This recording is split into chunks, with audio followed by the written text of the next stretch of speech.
Alright guys, today we're going to be preparing the Kevin's General Tso's cauliflower. This is what it looks like, and we're going to pull this out of here. We've got a microwavable tray, and then we've got 2 pouches of cauliflower. I'm just going to make 1 today, and we've got 2 pouches of the sauce. Again, just going to make 1.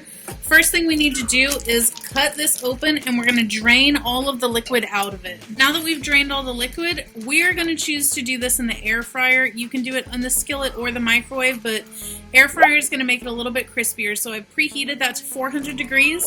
We're going to toss it in there for 9 to 12 minutes until desired crispiness. Spread that around a little bit.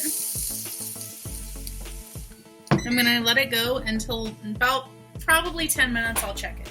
Alright guys, it's been 10 minutes in here and they're starting to get a little done looking, so I'm going to take them all out. Alright, we're going to pour the sauce on top, stir it up, and then pop it in the microwave for 1 minute.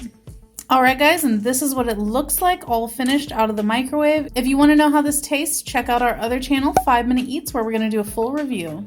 Alright guys, that's the video. If you like what we're doing here, definitely check out our other channel, 5 Minute Eats, and don't forget to give us a like and subscribe.